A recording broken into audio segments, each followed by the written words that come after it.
On November 18th, 2005, only months after your 21st birthday, you defeated Anthony LaCastro to win WPT's World Poker Finals. Describe your emotions that day. My emotions? Yeah, I was unbelievably happy, excited, but I didn't really have sort of the emotions until the following months, because I didn't really realize I had won. It was so overwhelming, and I was just it was the bomb. You think that win changed your life? Yes. Yeah? I do.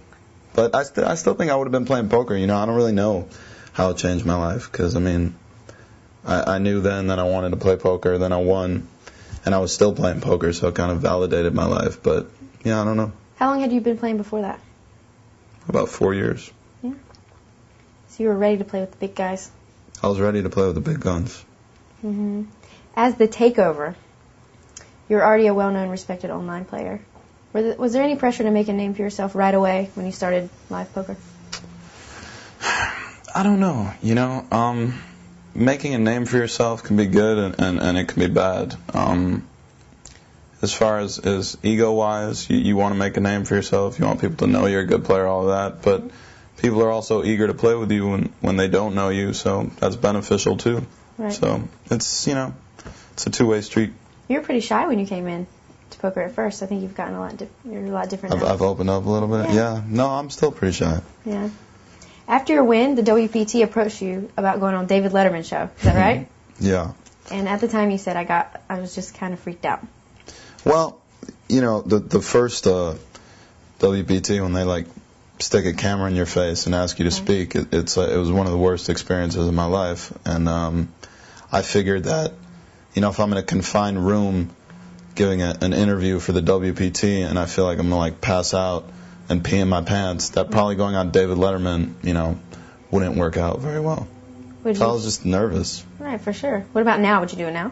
Yeah. Absolutely. I'll go on that shit now. All right, let's go back before the World Poker Finals. Before Letterman, you were raised in New York. Correct. How was it growing up at the Big Apple?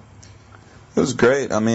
It's a city, obviously. There are a lot of benefits to growing up in the suburbs. But, I loved it, and I still love New York. I still live there, and just, I love the city, and it's one of my favorite places. What kind of kid were you? What kind of kid was I? What does kid entail? I don't know, whatever. You could tell me. Little kid. I was a really good little kid. I had a really happy childhood up until 14 or 15, and then I was still a nice guy, but I was just kind of not as productive as some of the other kids my age. Right. You dropped out of high school at 15. What made you make that decision? I don't know if I'd call it a decision. I kind of just stopped going for a month, and then decided the best course of action would be to just not go back, which it wasn't. But right. At that point, I just sort of fell into it.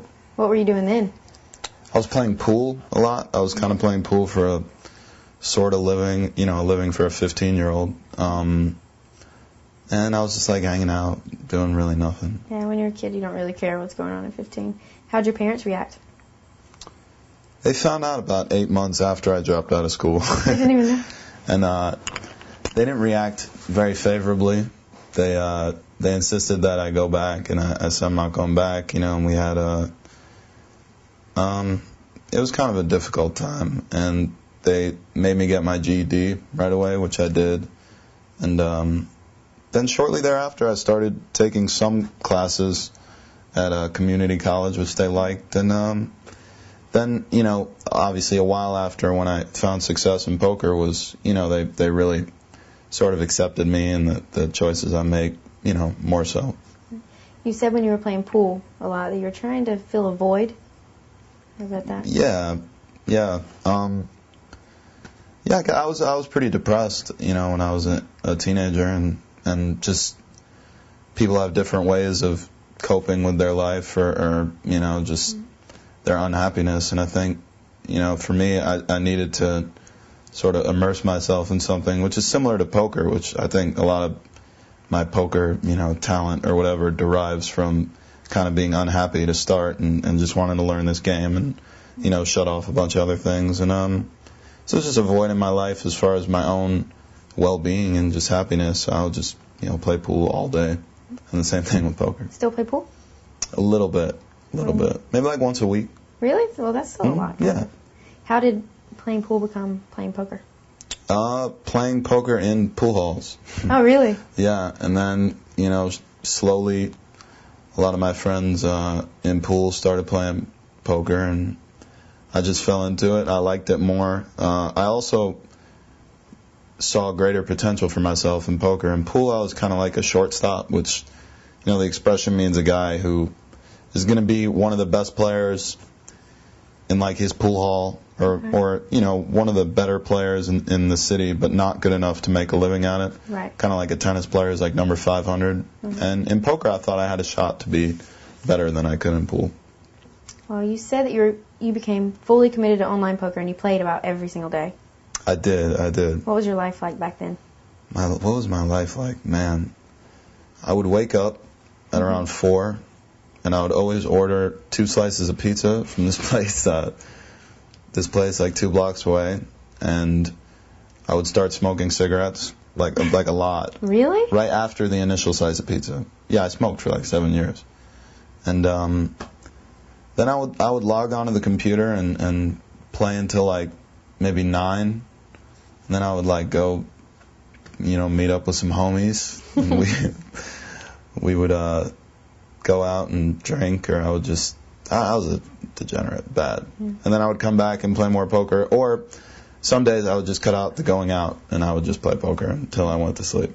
And you're a winning player then too, right?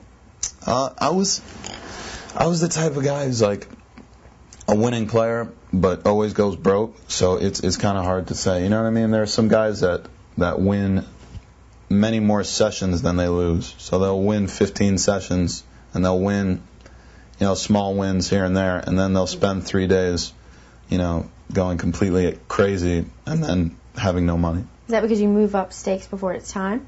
Is that what? I think it's because I move up in levels of insanity. But yeah, pretty basically, I play way over my head. Right. Obviously, when you were coming up in online poker, it was before the Gambling Act. Mm-hmm. How do you think the online scene compares now?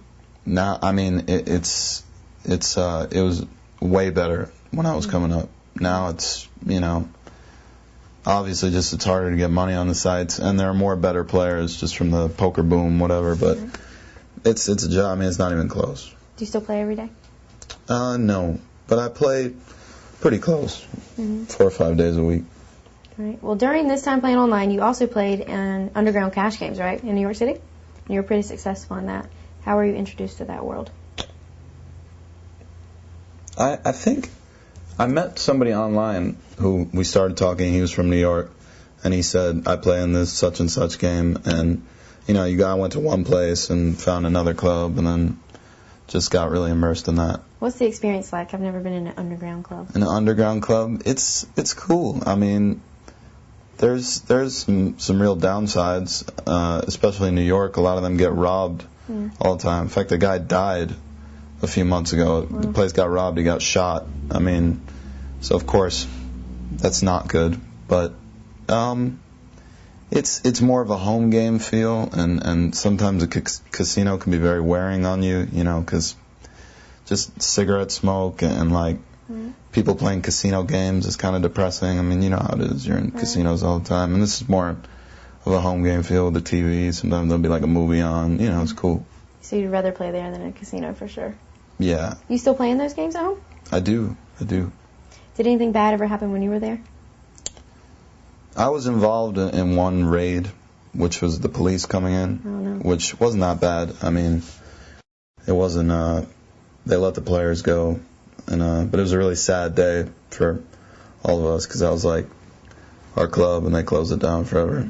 It's kind of like, like just our hangout. Yeah, they probably took all your money, right? For sure. They did.